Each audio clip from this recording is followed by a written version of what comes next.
नमस्ते, मैं आपका प्यारा टून। आप में से बहुत मित्रों ने हमारे चैनल को अभी तक सब्सक्राइब नहीं किया है।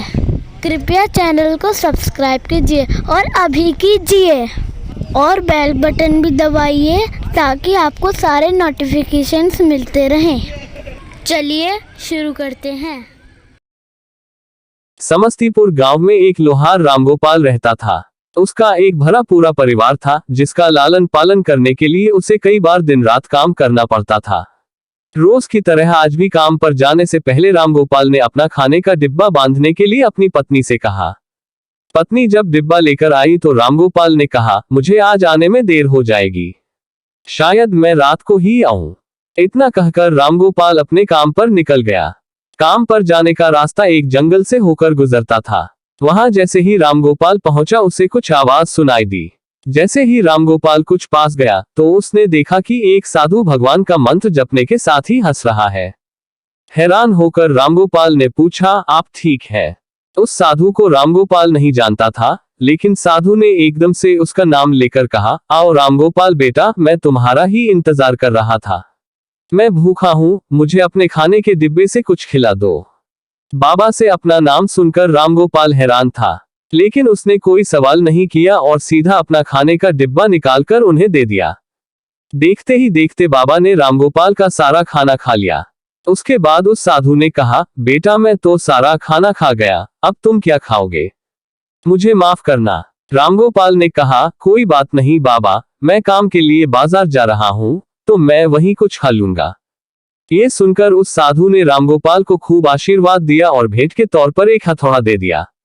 रामगोपाल ने कहा, आपका आशीर्वाद काफी है, मैं इस हथौड़े का क्या करूंगा, इसे आप ही रखिए। साधु ने जवाब देते हुए कहा, बेटा यह मामूली हथौड़ा नहीं है, ये जादुई हथौड़ा है जो मेरे गुरु ने मुझे दिया था और अब मैं तुझे दे रहा हूँ, क्योंकि तुम्हारा दिल साफ है।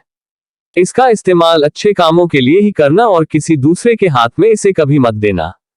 इतना कहकर वह बाबा वहां से अदृश्य हो गए।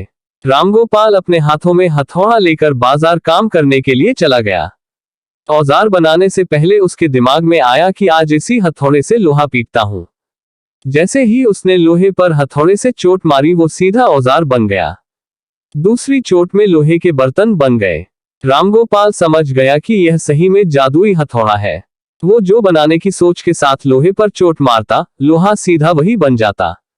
जादुई हथौड़े की वजह से रामगोपाल का काम जल्दी खत्म हो गया और वो अपने साथ ही उस जादुई हथौड़े को घर ले गया। इसी तरह रोज रामगोपाल उस हथौड़े से जल्दी काम खत्म कर लेता और कई बार ज्यादा बर्तन बनाकर उन्हें गांव के लोगों को भी बेच देता था। धीरे धीरे उसके घर के हालात पहले से कुछ ठीक होने लगे। एक दिन गांव का मुखिया उसके घर आया और बोला, हम गांव वालों को शहर जाने में बहुत ज्यादा समय लगता है, क्या तुम अपने हथौड़े से गांव और शहर के बीच आने वाला एक पहाड़ तोड़ने में मदद करोगे? इससे बीच में एक सड़क बना लेंगे और गांव से शहर का सफर आसान और छोटा हो जाएगा। मुखिया की बात सुनकर रामगोपाल ने उस जादुई हथौड़े से उस पहाड़ को तोड़ दिया। मुखिया और गांव के लोग बहुत खुश हुए और उसे खूब शाबाशी दी। पहाड़ तोड़ने के बाद घर लौटते समय लोहार के मन में हुआ कि इस जादुई हथौड़े से मेरा काम जल्दी हो जाता है, लेकिन कुछ ज्यादा फायदा तो हो नहीं रहा है। इसी सोच में डूबे हुए लोहार घर जाने की जगह दुखी होकर जंगल की तरफ चला गया। उस जंगल में वही साधु बाबा लोहार को दोबारा दिखा। लोहार ने उन्हें अपने मन की सारी बातें बता दी। साधु ने कहा, इसका उपयोग सिर्फ औजार और बर्तन बनाने व पहाड़ तोड़ने तक सीमित नहीं है, इससे तुम अपने मन का कुछ भी बना सकते हो और किसी भी कठिन चीज को आसानी से तोड़ सकते हो। रामगोपाल ने अच्छे से साधु बाबा से उस जादुई हथौड़े को इस्तेमाल करने का तरीका सीखा। उसके बाद रामगोपाल ने बहुत धन कमाया। आज रामगोपाल एक अमीर आदमी बन गया है। अभी भी वो जब भी जरूरत महसूस होती है उस जादुई हथौड़े का इस्तेमाल कर लेता है।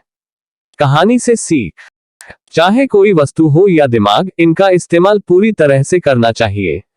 साथ ही अपने पास मौजूद सामान का मोल समझना जरूरी है। व्यर्थ हताश होने से काम नहीं बनता।